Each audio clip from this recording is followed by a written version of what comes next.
Hello students, let's read the question. So the question is phospholipid are arranged within the membrane with पूछा गया है कि जो phospholipid है मेम्ब्रेन के अंदर कैसे प्रेजेंट होते हैं। तो मेम्ब्रेन में अगर हम देखें, सेल मेम्ब्रेन की बात करें, वहाँ जो फॉस्फोलिपिड का स्ट्रक्चर अगर हम देखें तो फॉस्फोलिपिड में दो कंपोनेंट, यहाँ पे दो पार्ट है, दो पार्ट, और यहाँ पे दो पार्ट में अगर हम देखें, ये इसको हम क्या बोलेंगे, हेड बोलेंगे। हेड हेड जो है ये क्या है, पोलर है, हाइड्रोफिलिक है, हाइड्रोफिलिक।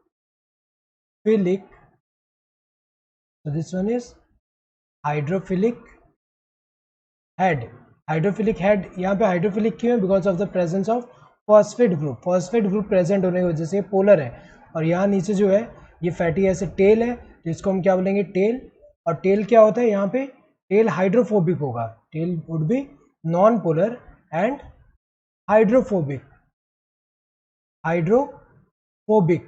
तो अगर देखा जाए यहाँ पे हेड क्या है, हाइड्रोफिलिक, एंड टेल क्या है, हाइड्रोफोबिक। तो अरेंजमेंट ऐसा होगा कि जो हाइड्रोफिलिक है वो वाटर के टुवर्ड अगर हम देखें तो वाटर के टुवर्ड प्रेजेंट हो सकता है, लेकिन जो हाइड्रोफोबिक टेल है वो वाटर के साथ इंटरेक्शन नहीं कर सकता। इसलिए इसका प्रेजेंट अगर हम देखें अरेंजमेंट कैसा होगा, अरेंजमेंट ऐसा होगा कि यहाँ पे जो फॉस्फोलिपिड है उसका जो हेड है वो टुवर्ड वाटर हो, एंड जो टेल है वो वाटर के टुवर्ड ना हो। तो उसका अरेंजमेंट कैसा होगा, ऐसे लिपिड बाई लेयर में ऐसे हो जाएगा।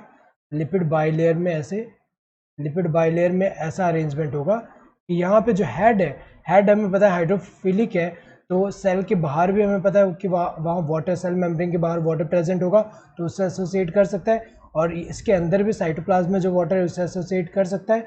लेकिन जो हाइड्रोफोबिक एंड है, हाइड्रोफोबिक टेल जो है यहाँ पे, वो हमें पता है कि वाटर के टुवर्ड नहीं होना चाहिए, तो वो अंदर की तरफ होगा। तो यहाँ पे अरेंजमेंट कैसा होगा, ऐसा होगा कि जो हेड है वो क्या होगा, मेम्ब्रेन के आउटसाइड, आउटर साइड पे होगा, और टेल जो है इनर साइड में होगा। So polar head toward inner side and the hydrophobic tail toward outer side. This one is incorrect. Polar head अंदर की तरफ नहीं है, बाहर की तरफ है, तो दिस वन इज इनकरेक्ट। तो और हमें पता है कि इसमें क्या प्रेजेंट होते हैं, लिपिड बाई लेयर में हमें पता है कि यहाँ पे इंटीग्रल प्रोटीन्स भी होते हैं या फिर पेरिफेरल प्रोटीन्स भी होते हैं, ये भी प्रेजेंट होते हैं। तो यहाँ पे तो हमें बस अरेंजमेंट बताना है किसका, यहाँ पे फॉस्फोलिपिड का। तो फॉस्फोलिपिड का ये तो इनकरेक्ट हुआ क्योंकि पोलर हेड इनर साइड नहीं होता, बाहर की तरफ होता है। अगर हम देखें both head and tail toward inner side, ये तो इनकरेक्ट है, दोनों अंदर की तरफ तो नहीं होता। Polar head toward outer side and hydrophobic tail toward in side, ये अगर हम देखें ये करेक्ट है। हाइड्रोफिलिक वाला जो है, पोलर हेड जो है वो आउटर साइड है, बाहर की तरफ, दोनों जगह पे अगर हम देखें मेम्ब्रेन के बाहर की तरफ हेड है, एंड जो टेल है हाइड्रोफोबिक वो इनर साइड में है, तो ये तो करेक्ट है। Both head and tail toward same side, ये गलत है, दोनों एक साइड तो नहीं है। ऐसा होगा अरेंजमेंट कि जो हेड है वो outer side and tail inner side है। So correct answer would be this third one. Hope you understood the question. Thank you and all the best.